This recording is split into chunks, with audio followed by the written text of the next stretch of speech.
Okay. Okay.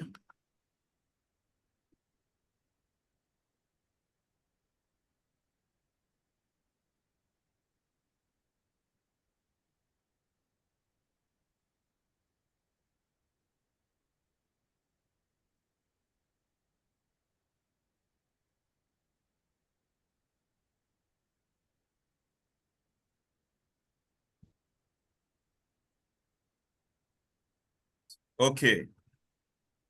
So good morning, good afternoon, good morning from Nigeria, and good afternoon wherever you are, and good evening to others that are in evening.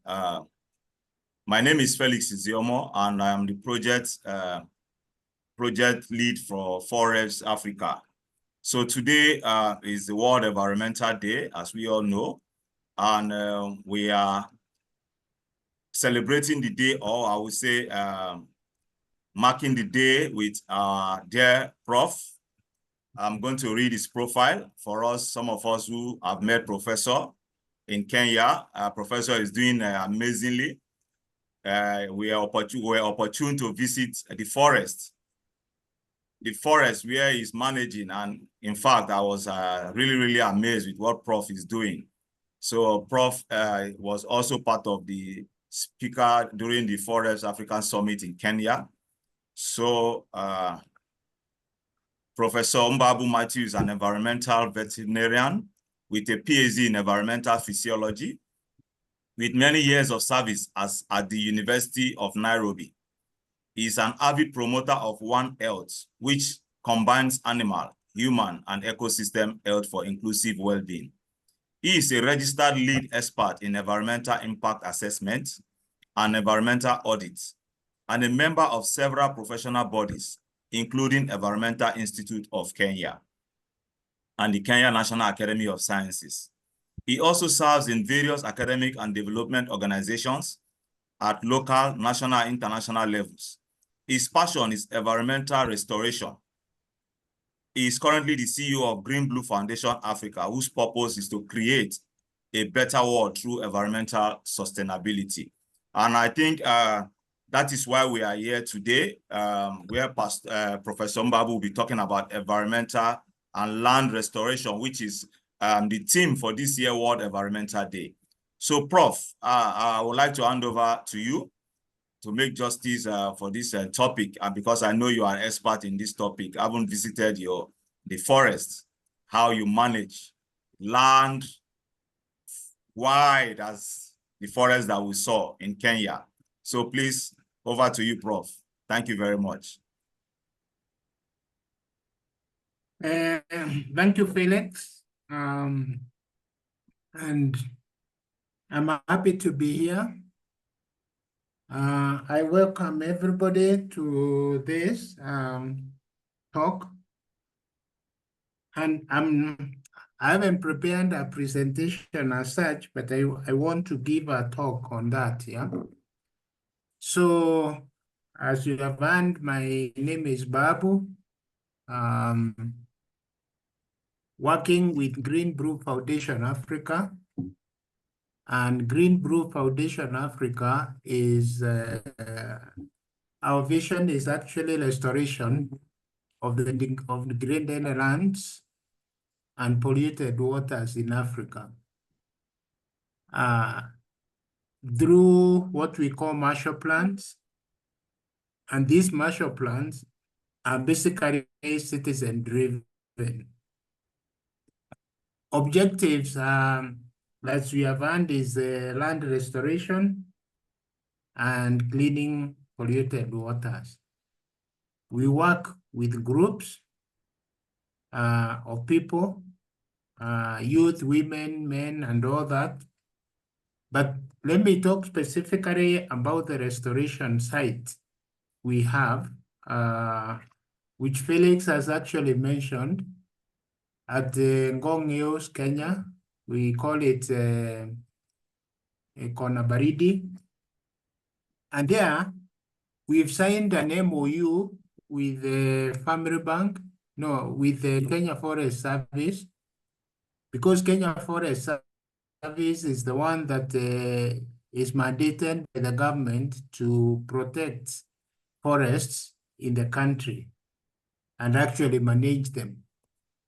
But forest degradation or land degradation in the country has been going on actually since colonial times, and even after independence, the forest cover has been declining to a low of less than 5%.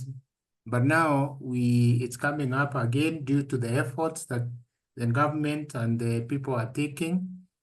As of today, we talk of about 9.5% forest cover in Kenya. Those are the official figures. Kenya Forest Service has a program which they call Adopt a Forest, and this is aimed at involving citizens and stakeholders to restore forests. Now, we signed an MOU with them, and they gave us, out of 3,077 hectares, which is actually the forest block we are dealing with, GBFA was given 100 hectares to restore. This is the southern end of Ngong Hills Forest, which is on the edge of the Rift Valley. And since it is actually, the forest is surrounded by urban areas, it has been terribly degraded due to overgrazing and firewood, and everything happens there, including people going up there for prayers. The forest is vulnerable because it is not fenced, and it is a very popular area for very many activities. So very degraded. During the colonial times, actually, this place used to be a forest, but the forest was cleared with permission from the government through a gazette notice, which cut down the trees, which were particularly olea species, and these species were used for, the fuel wood was used to fire the locomotives, to transport the grains and materials from inside. Now, when you talk about forest restoration, we also have other partners, private sector partners, who we work with. One of them is the Nation Media Group, which is a major media house, extending his wings now all over to Africa, and also another bank, a bank called Family Bank. So the foundation arm of the bank. So through these MOUs, together now with the Community Forest Association, we call them CFAs, which are actually the community members or people living around the forest form an association through which they co-manage the forest with the Kenya Forest Service.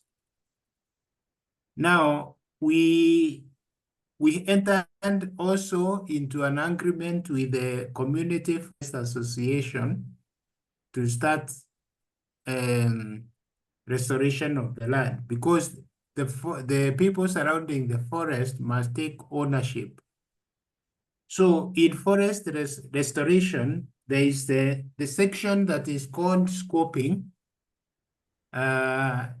which really is to go onto the area, the site itself, and then look at the place, see what needs to be done involving the community that lives there, so that also the duties and the responsibilities can also be distributed or agreed upon between all the stakeholders.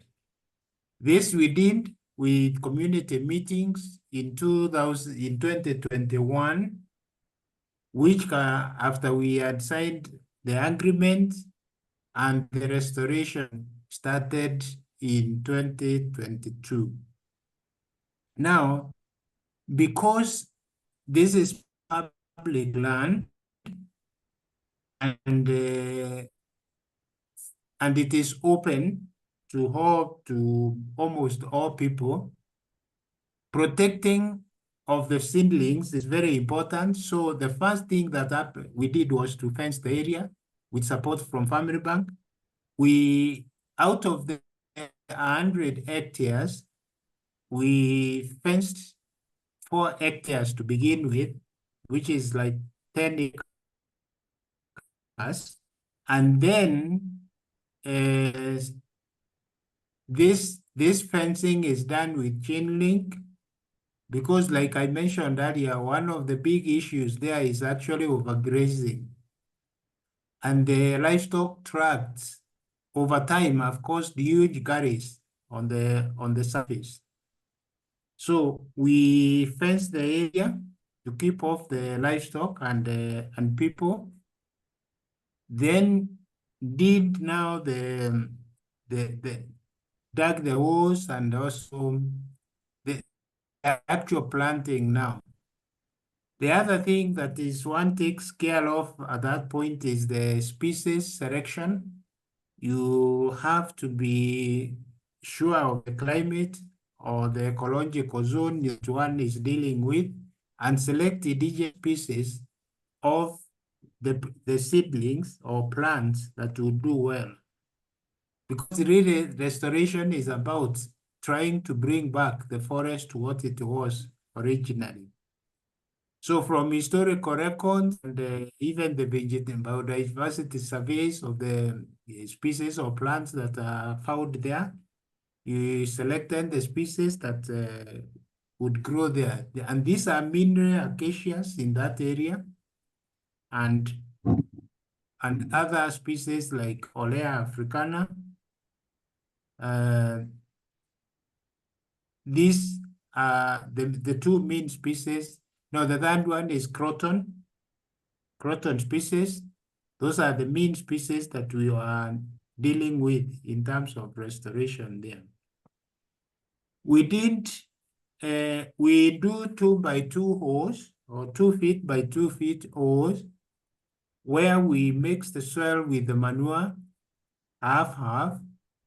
And because of issues of water and drought, you could also use an absorber, a water absorber, to mix with it, so that when they are watered, they can retain the ground retains water for some time. So we working with the local community through the CFA and the forest and the people, the government officers in charge.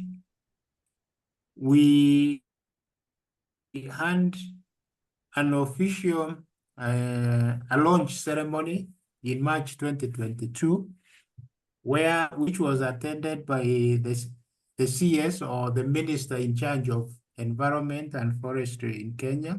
In fact, he's the one who launched that site. And all the government agencies dealing with the forests and were there. And the community itself and international stakeholders were there too. So we had a big ceremony, and that that site was declared as a model restoration site for the country. And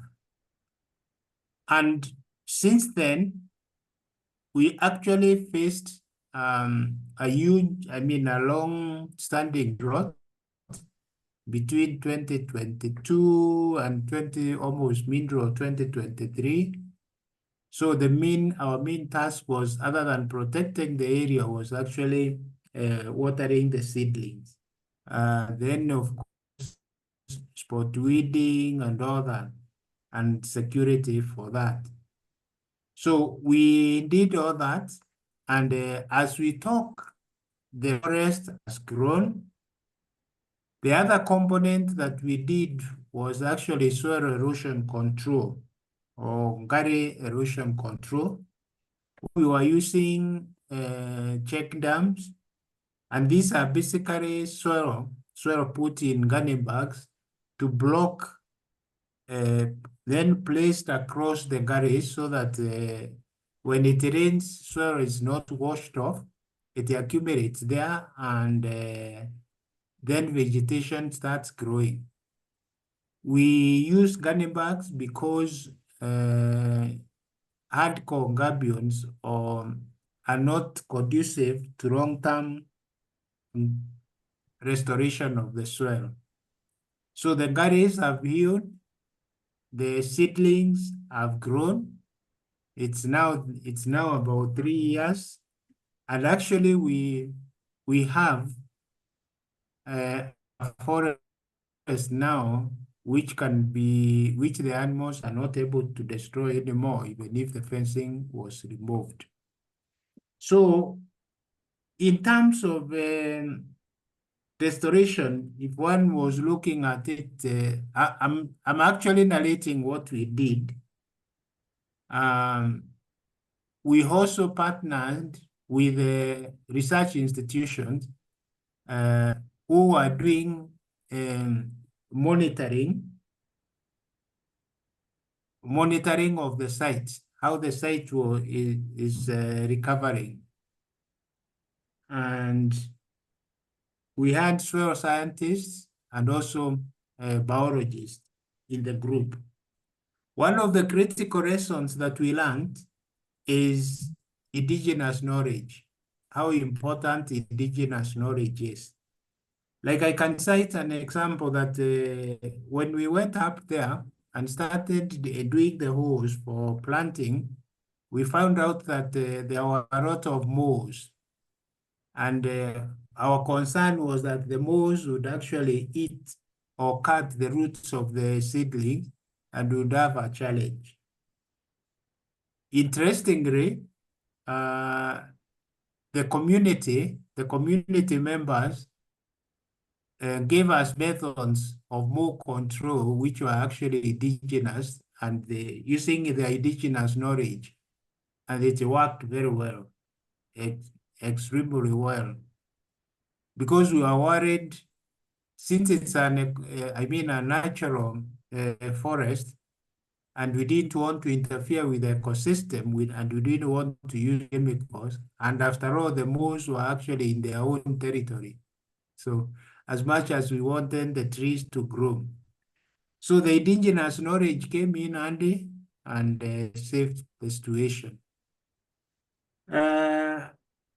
We've been, so we got partners for financing. Designing the project was done with the partners too, and financing, implementation with the partners and the local community, and then the monitoring angle, which we've been doing since. Really, if you allow me, that's a short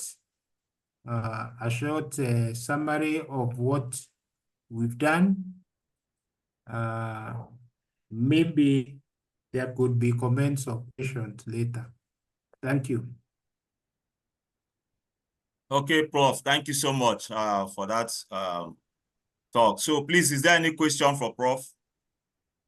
Do you have any questions or comments from Prof? Yes. Yes. Okay, please, I have a question. Ambonishe, yes, go ahead with your question. Thank you. Thank you. I have a question. I have interested with issue of this indigenous knowledge. As we know, due to this science and technology advancement, most of our community are brainwashed to use this advanced technology, which sometimes hindering indigenous knowledge to be happening. I want Prof to explain how this initiative are doing so and are making these results to the initiatives which are done by the organization which CLOF are working with. I can tell one of my experience.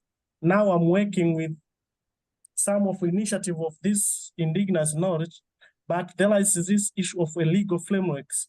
They don't know, or they do not incorporate this issue of indigenous knowledge. I have an example for these local seeds, which are common by community members, but some of these legal frameworks are not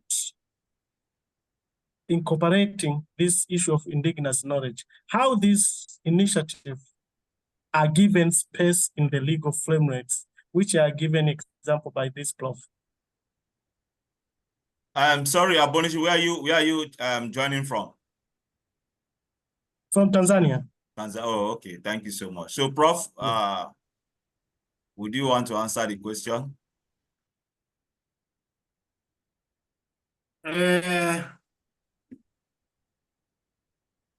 Yes, I can answer the question, but I'll beg for him to repeat to summarize the question, because he talked of legal. Does he want the legal framework which governs that, or really the source of the indigenous knowledge and how it is used, or where it comes from? Sorry about that. Okay. My issue is how these indigenous knowledge have given space in the legal frameworks in the area where we are working, because sometimes this issue of indigenous knowledge, sometimes we need to be given the space so as to spread to other space. That's why I have gotten some of the issue of the local seeds in Tanzania. The legal frameworks are hindering to spread this knowledge of indigenous seeds to other space.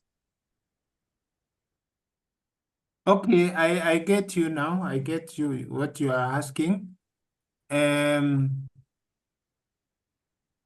legal framework in Kenya about indigenous seeds is actually there is currently a bill in Parliament which is talking about regulating the seeds.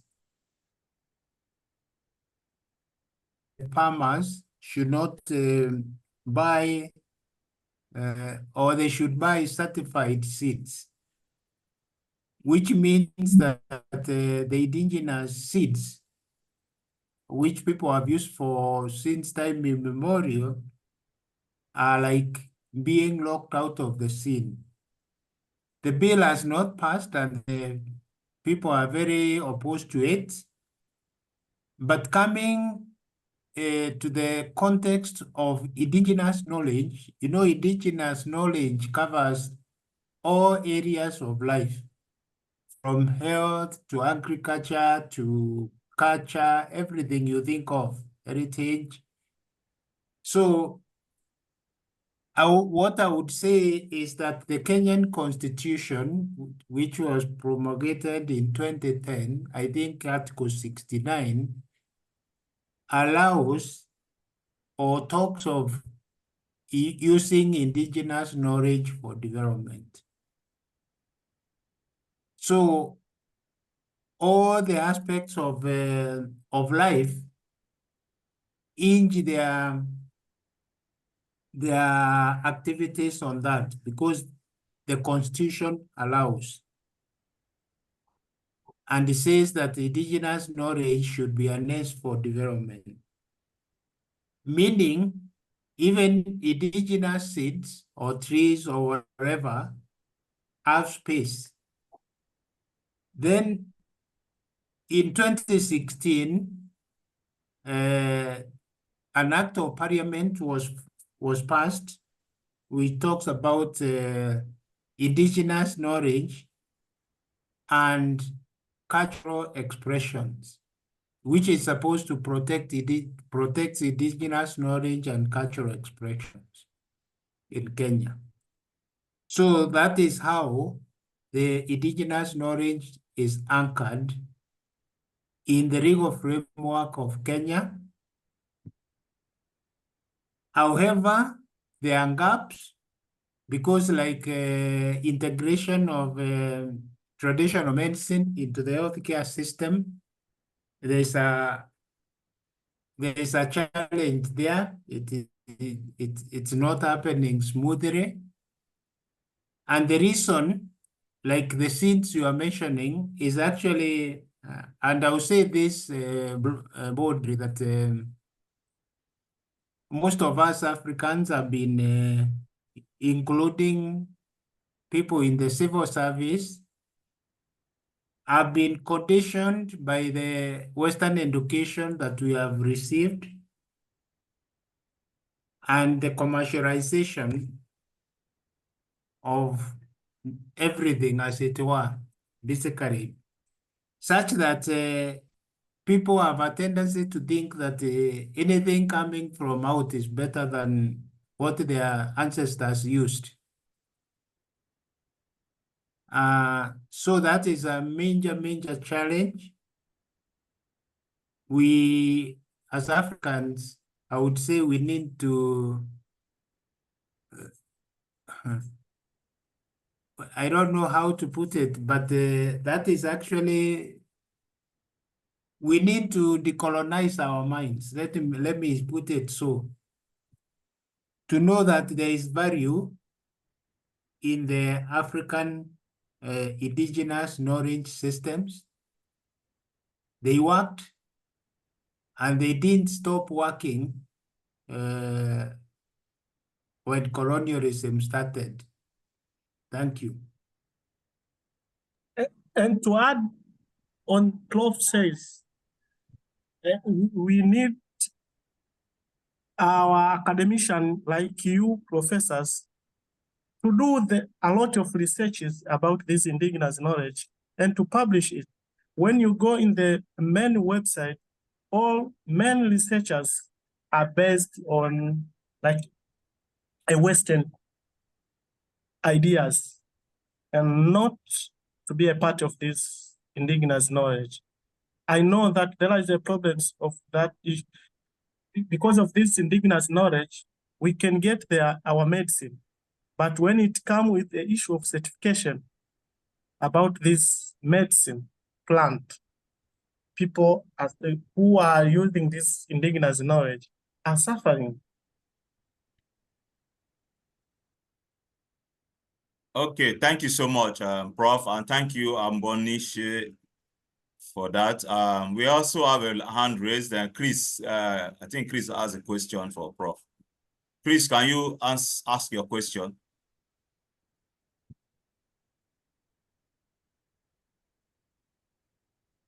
Hello, Chris, are you there? Hello, can you hear me? Yes. Okay, Prof, thank you very much for this wonderful presentation. I think I was privileged to be in Kenya, in Nairobi, with Felix. The forest where you are working, especially the one you're growing. I really want to ask, because you mentioned a kind of a partnership pattern that has to do with the financiers, government, and the local community. So I want to ask, how do you come up with this?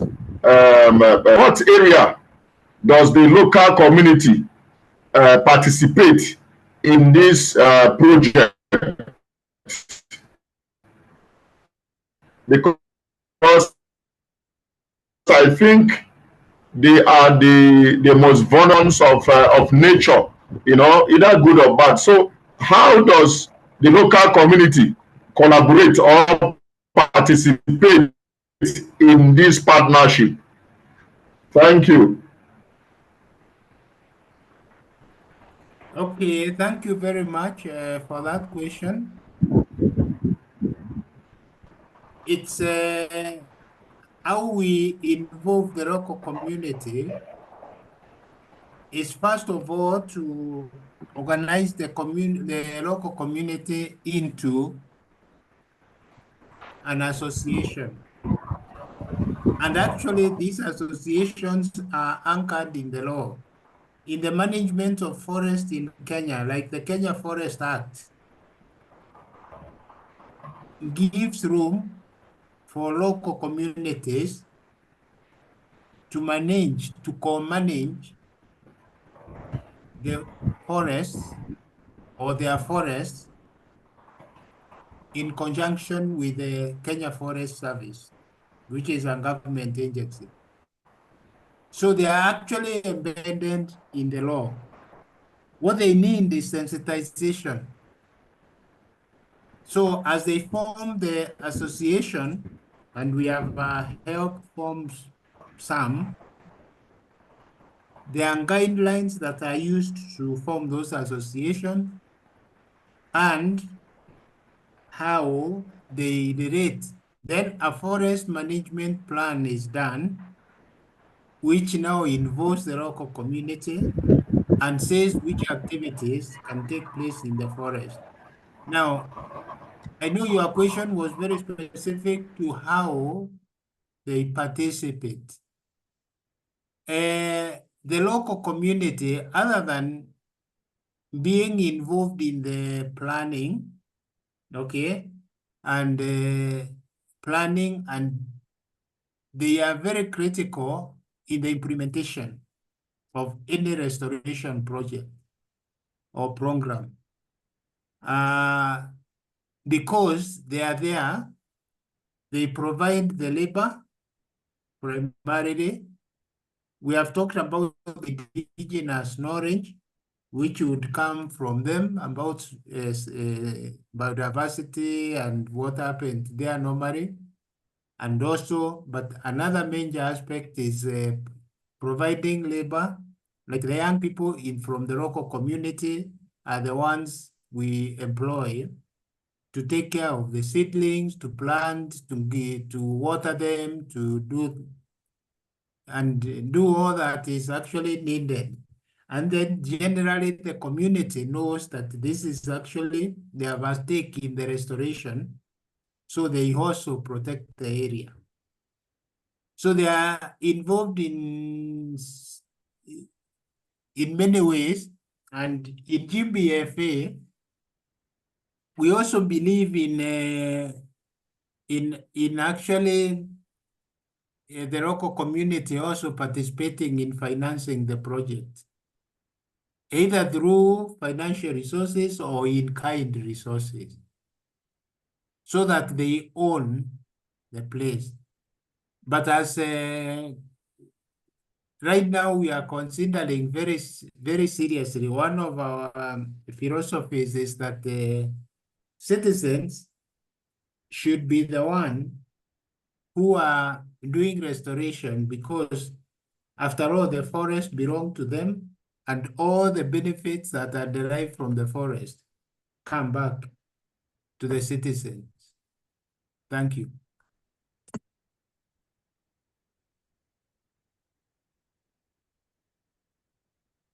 Okay, thank you, Prof. Chris, I hope you are okay with Prof answer. Is there any other question for Prof? Yes, I'm very, very okay. I'm okay. All right, thank you. Any other question for Prof? So if there is no question, Prof, thank you so much for that. I think as we prepare for the summit, your program in August, we are looking forward to partnering with you. And also for the Uganda Summit, Forest Uganda Summit, we are looking at ways to partner with other stakeholders like you to see how we can help solve these humanity challenges. Once again, I want to thank you, Prof, for that presentation. And I hope we have learned, if not one or two, I think, from you. Personally, I know, yes, you are doing amazingly. Chris and I were opportune to visit you, and then we saw what you are really doing. And we hope to see how we can bring that to Nigeria per se, you know, because that is a really amazing job. So right now, I think while waiting for our other speaker, we would like to have Chris Ibe. Chris Ibe to tell us, he's the founder African Youth Initiative on Crime Prevention. Chris is an expert in environmental crime.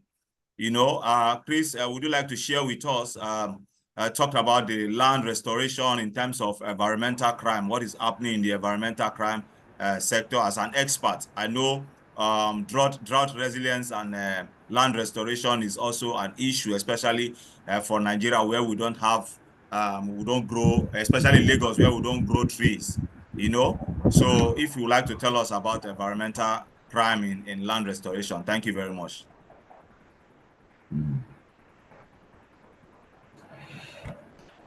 Thank you very much, Felix. You know, can you hear me? Yes. Yes.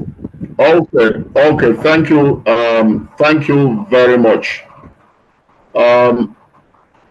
In making my contributions, I just have 3 points, 4 points in advancing the position of environmental crime and on this year's topic, you know, and restoration and land restoration. It's been, and the 4 points are: one, we talk about logging, which is also deforestation. Then two, we'll talk about indiscriminate chemical dump, you know. Then number 4, we'll talk about inadequate legislations, you know, to protect our environment. And the 4th is poor enforcement of laws guiding environment. You know, as a continent, Africa, we have been challenged by so many factors, especially modernization, globalization. Our forests faced these challenges in the area of logging, which leads to deforestation. So how do you protect, or how do you restore the value of our forest or land while committing logging or committing deforestation? You know, it doesn't click together. You know, I quite admire what is happening in Kenya and some part of East Africa, where forests are really protected. You know, in West Africa, we find it that difficult. So logging and deforestation is a huge challenge. It's a very huge challenge if we must restore our lands. If we must restore our land. Secondly, is the dumping, indiscriminate dumping of chemicals. You know, beyond chemicals, we also have exploration of natural mineral resources. You know, you see oil spillages going through communities, you know, perforating our lands, and without consequences. The multinationals, you see them exploring and exploiting oil. The Niger Delta area, the Ogoni land is a case study when you talk about this. You know, so how do we restore our lands when we have multinationals committing these atrocities? It is not acceptable. So as local communities, we have very little or no energy or means to stop this. Because in most cases, if local communities rise up to stop it, it becomes a challenge because it's source of revenue for the government, especially a government that has no human sympathy. You know, so it's expected that government should carry out her responsibility of protecting the lands and also protecting his citizens, her citizens. That is where we go for legislation. Is there adequate legislation for the protection of land? The answer is no. How are we enforcing the few legislations in a situation whereby a country don't have forest guards? You know, what do we do? So in a summary, we are calling on government to come up with adequate legislations that will translate into laws to protect our lands. The issue of enforcement, law enforcement, forest guards should be taken serious. You know, we also have the issue of herders. That one is a problem, you know, because they don't allow an aspect of terrorism, because they don't even allow the forest guards to get into the forest for proper protection. So in a nutshell and summary, government should come up with laws and also enforce it for the restoration of our lands and avoid deforestation. If we as climate change agents really wants to gain or wants this land to be protected, we must also be at the forefront of advocating for these legislations and enforcement. Thank you very much. Thank you. Okay, thank you very much, Chris. Thank you so much for that presentation, very short and precise. Is there any question for Chris? For Ambassador Chris? Any question for Ambassador Chris? No question for Ambassador Chris. Peter David is here. Our next speaker is here, but he's stuck in the train. If you can see his message, that he's stuck in the train. So while we wait for him, I just want to share with you what today is all about, to remind us what is the World Environmental Day is. So the World Environmental Day is led by the United Nations Environment Program, UNEP, and held annually on 5th June since 1973. World Environmental Day is the largest global platform for environmental public outreach, and it is celebrated by millions of people across the world. So why are we taking part in this World Environmental Day? Of course, time is running out and nature is in emergency mode. To keep global warming below 1.50 degrees this century, we must have annual greenhouse gas emissions by 2030. Without action, exposure to air pollution beyond safe guidelines will increase by 50% within the decade, and plastic waste flowing into aquatic ecosystems will nearly triple by 2040. So we need urgent action to address this pressing. Please, can you mute your mic? Who is there? So we need real solutions, and this is why 4Revs, we have 4Revs. 4Revs, and it's founded as an initiative by Next Leaders Initiative for Sustainability, who is Peter David, who founded the organization and is here to share with us. While we are talking about the 4Revs, like I said, we need solutions to provide, and 4Revs is one generation project from 2020 to 2050. So Peter David, you are welcome. We want to hear from you what 4Revs is and what we want to do to achieve by 2050 within the one generation. Of course, by then, if I look back, I will see what we have done.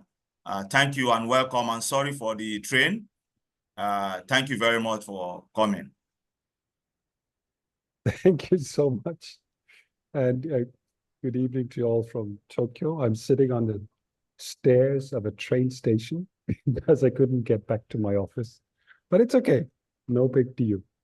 No big deal at all. So just give me one little second, and I would like to share my thoughts on the occasion of this day. And thank you to Felix for organizing the little event today. Thank you. So could you allow me to share my slides, please? Victor, can you make Peter the host so that I can share his slide?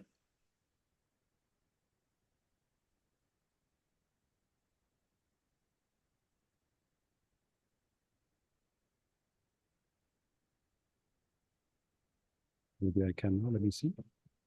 Not yet. Hello, Victor, are you there?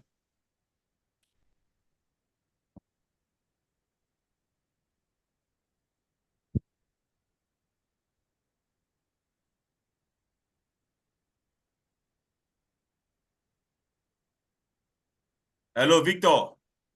What is happening with the secretariat?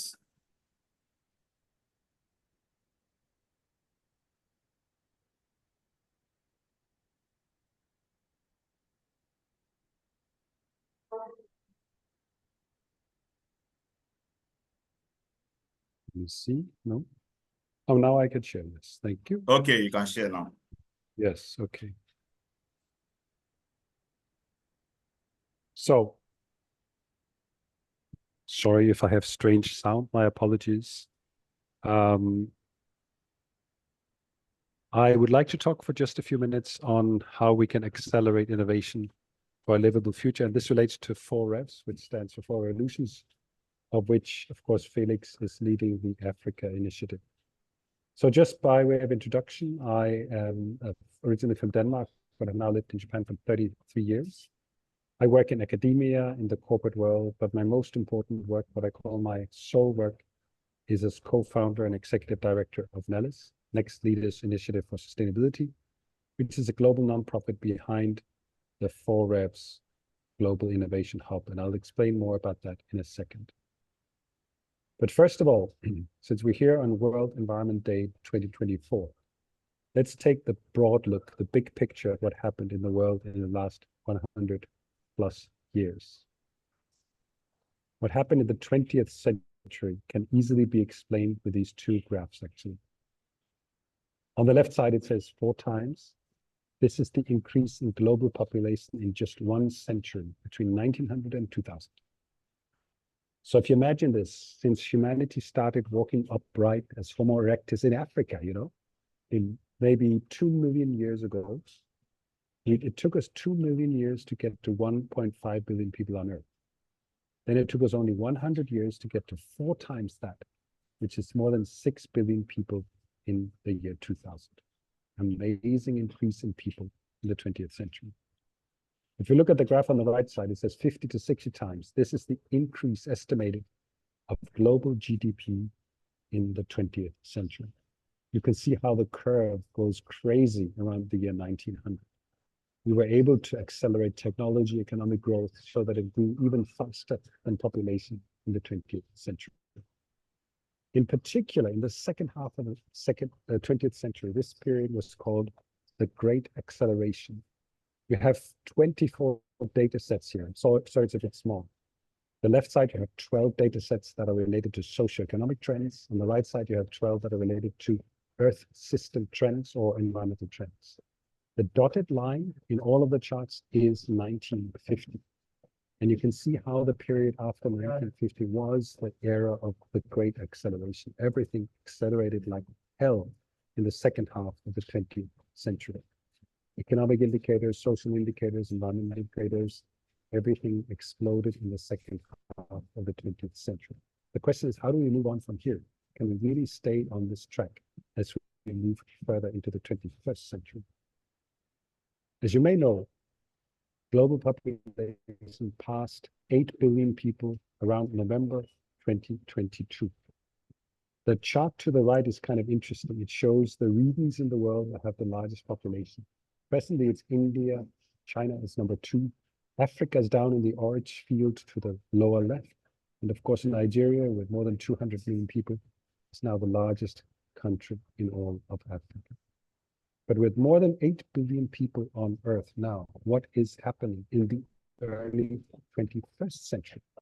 Well, first of all, we need to realize that there is still a huge increase in population in the world. Every day, right now, that's the green bar on this graph. Every day right now, we have an increase of around 200,000 people extra per day. That's a net increase of 200,000 extra people per day on Earth.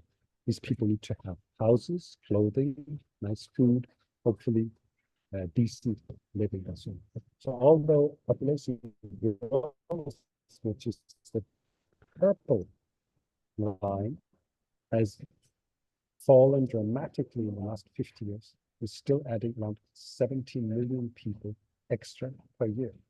This means around 2038, there will be 9 billion people on Earth. In 2050, we will be at least 9.7 billion people on Earth. Sadly, though, around 3 billion of these people are estimated to be living in slums or in shanty towns. Possibly population may peak later in this century, but right now, we are seeing a constant still increase in global population. At the same time, we're seeing, which actually should be a positive trend, we're seeing an increase in the global middle class, the people who move out of poverty, which is the most rapid increasing segment of population today. According to the American institution called Brookings Institution, the number of poor and vulnerable people, that's the red and orange on the chart here, equal the number of middle class and rich people for the first time. On the other, it's the other, middle class and rich equal the number of poor and vulnerable for the first time in 2018. And the right one, the blue big bar, 3.59 billion people, is now increasing rapidly.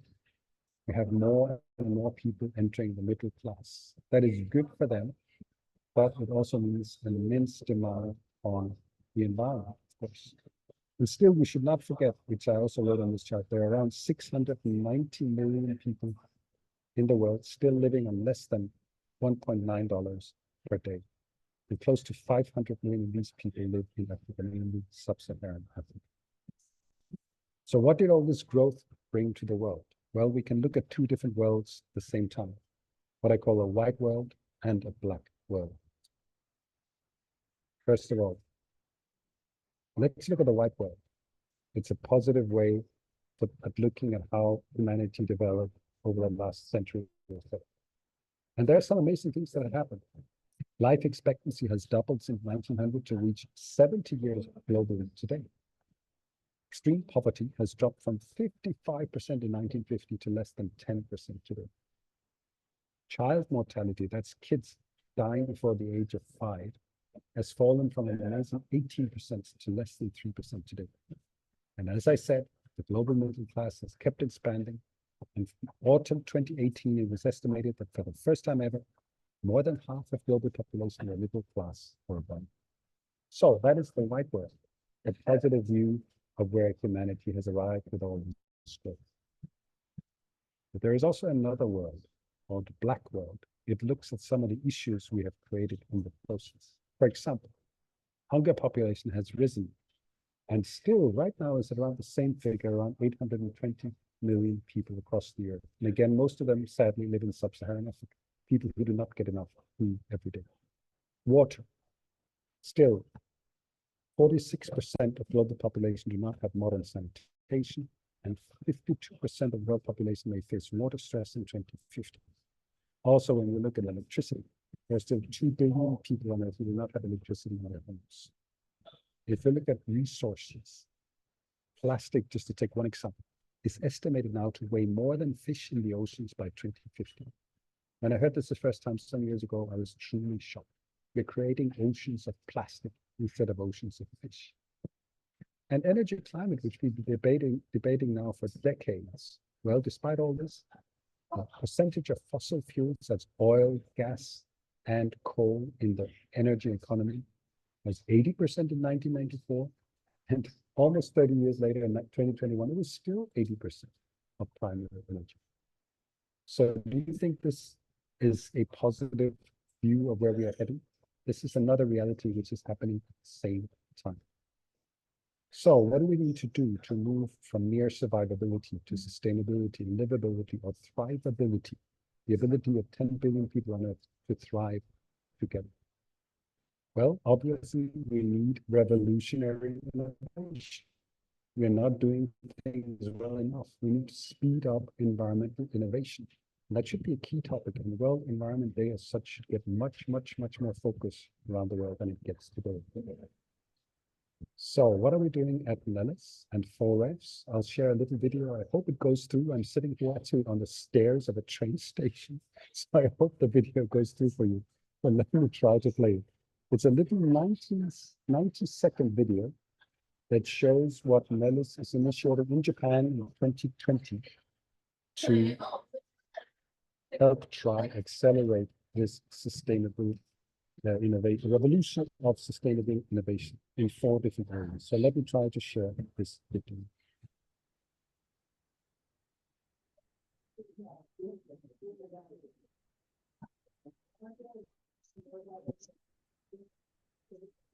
Probably need to share my sound. Just 1 second. I don't think my sound is shared. Try again. At present.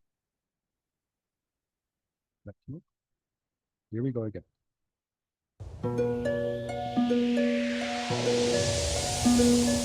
We need 4 revolutions to survive.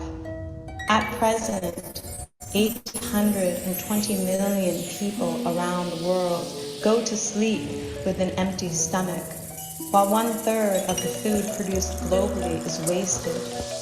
At our current rates, 52% of the global population may face water stress by 2050, and we will also see more plastic than fish in the oceans in the next 3 decades. Food, water, resources, and energy are humanity's 4 critical challenges for survival, and to help solve them together in 1 generation, we've gathered a unique local to global research team, linking young social innovators and sustainability practitioners from all 6 continents with corporations and organizations worldwide to fundamentally reshape the economy, support innovation, and truly implement inspiring, connecting, and empowering sustainable and transformative solutions. Presenting 4Revs, a co-creative ecosystem. So that was the initiative that we started in Japan in 2020, and in 2023, we also started it in Africa. And of course, 4Revs Africa is the host today. So what are we trying to do? Let me spend just a few more minutes talking about that because it relates to the issue of land management and land degradation, which is our topic today, of course. We see that we're hitting bottlenecks, which is shown by the chart here. We are exceeding planetary boundaries. We're in overshoot area.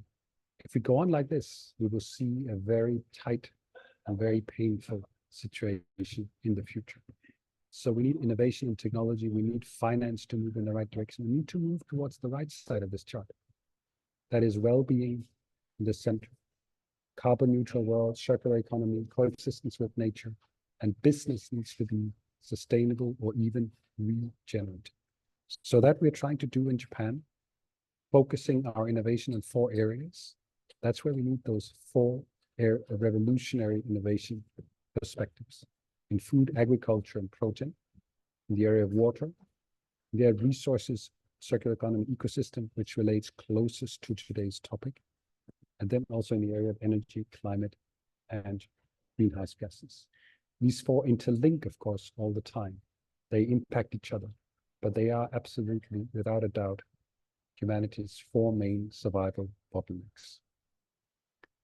So with 20 multinationals in Japan, well-known brands such as Panasonic, Toshiba, NEC, Suntory, etc., and a global NELIS team, we run an annual program where we try to help these companies build a stronger innovation ecosystem around these challenges, and we try to build capacity in their staff to actually act on these challenges. We have a very exciting new initiative this year, which I really want to share with you, which I think will also relate a lot to today's topic. We call it the 4F's Data and Opportunity Lab. We want to explore not only the data for where the world is moving, but also map out the opportunities. What are the new markets emerging? What are the new startups coming up? What are the VC, venture capital investment trends? What are the new key technologies appearing? We have a team right now, we started yesterday actually, of 40 people from the participating corporations joining up in teams to act on what we call the 4F's future narratives. And the narratives that's closest to what we're talking about today is the one in center here, called natural capital restoration. We need to restore natural capital to create a livable future.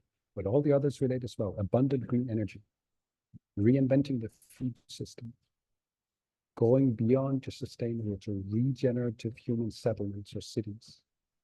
And if you go to the other side of natural capital restoration, you have benign lifestyles. Industry as a forest. Can we create an industry that works like a forest, which cleans the environment, cleans water, provides homes for living beings? And finally, intelligent materials pooling. Can we learn how to intelligently circle all the materials that we're using above ground instead of having to dig it out of the ground all the time? So we are working in a one-year program, and we're starting with narratives. And I would like to end maybe today by encouraging you also to share new narratives, new stories, because we humans live by stories.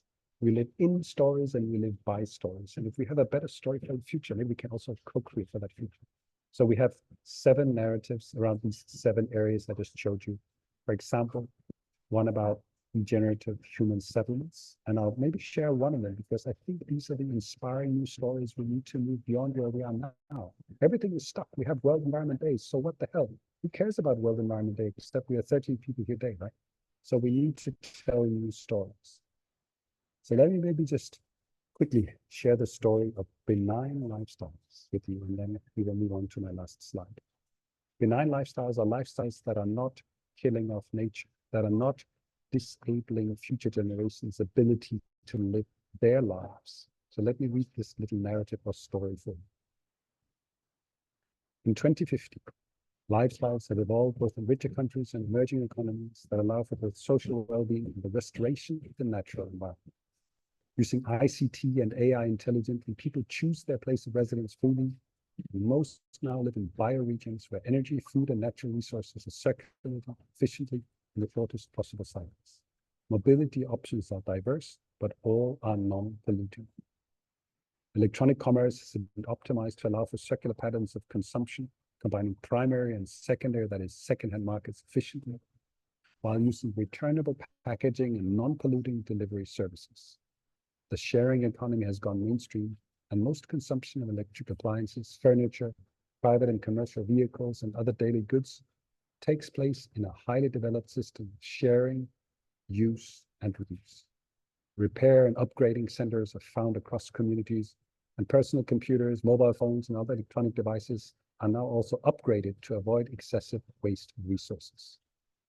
Education includes immersion in nature and deep ecoliteracy training, sensitizing the younger generations to the value and ways of coexisting with the natural environment. Health services combine self-care, natural treatments, and high-tech medical treatments and solutions in a properly monitored social system, where the main goal is well-being and respect for all life. Care communities have evolved where all generations collaborate to provide care for each other through the use of integrated health and care centers. And now to the final paragraph, just a second. New partnerships between cities and surrounding food-producing regions have sprouted across the globe, and the farming and fishery industries have become smart, ICT-driven industries to which young workers are attracted.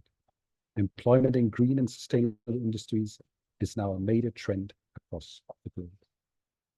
But this is just one of the 7 stories we're going to tell through 4Revs. And of course, I will share this with 4Revs Africa, with Felix, and we should tell these stories also in Africa.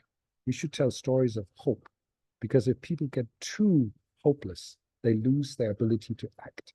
But if they believe in another future, in a possible better future, they will again regain their ability and their willingness to act.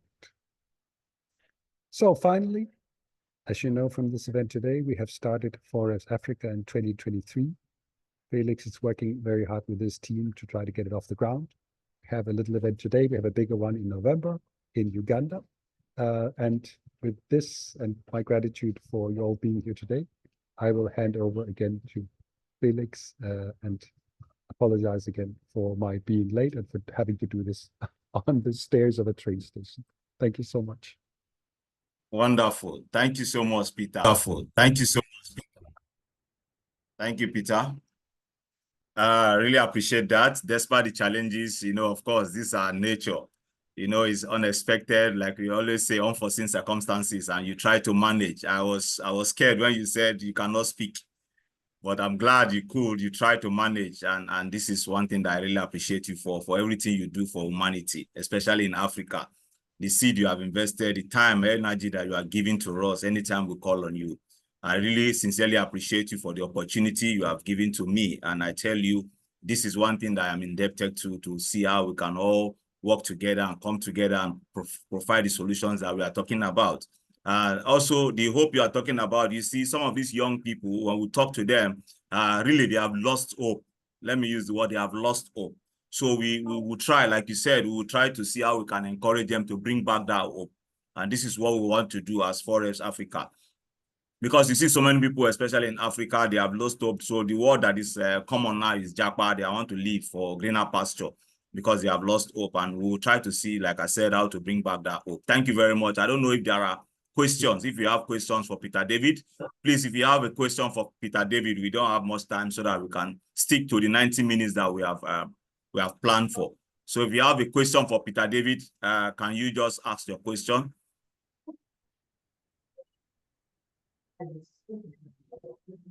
Any question for Peter David?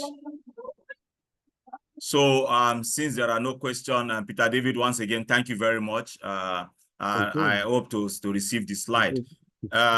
So Peter David has shared with us the 4Revs Summit that is coming up in Uganda. We hope to see registration has started June 1st. We started registration, so we are looking forward to seeing you. We still have more time if you want to plan your. I think there are hand raised by Maya. Maya want to ask a question. Maya, please, can you go ahead, please? You are muted, Maya. No question. I'm just deeply Felix and Peter David for ordering David. Thank you, Maya. Thank you, Maya. Okay. Thank you, Maya. Maya just want to appreciate us. Thank you so much, Maya. And also for always joining us, Maya. You are appreciated as well. You were with us in Kenya via Zoom. So thank you also for that. I always appreciate you. So the registration has started. So there are still more time for us to start saving if we want to be there in Uganda. Please, let's come together and see how we can solve this challenge. We cannot continue to wait for the government to do that for us. We have to come together and see. It's our collective responsibility. You see the projections given by Peter from the presentation now. You see that things will continue to be worse if nothing is being done. So for us to see how we can change things, we have to come together and provide solutions. So I want to thank everybody once again for joining us. And I think we will come to the end of the session. Thank you so much, everyone, and goodbye. And thank you again for World Environmental Day for joining us. Thank you. Please, I don't know, if we can have a picture, please, before you go, please. If you can have a photo. Please, if you can just put on your video. Bye-bye, man. We can have a photo. I really hear that.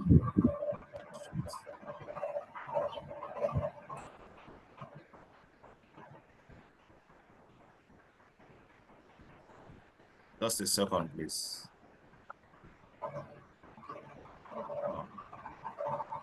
Please, I don't know who can help me with a photo there. My system is hanging.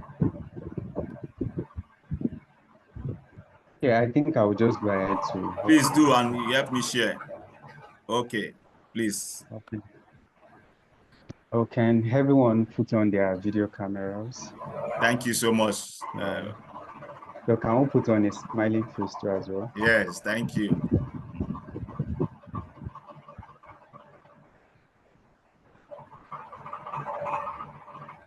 Okay, so just let me have one more. Thank you.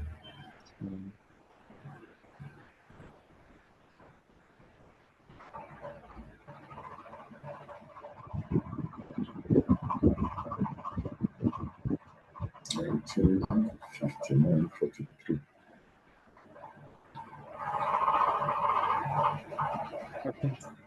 All right, thank you so so, much. Thank you, Victor. Thank you, everyone. Thank you, Peter. Thank you, Juliet, Bidemi. I see all of you. Prof, thank you so much, Prof, for your time.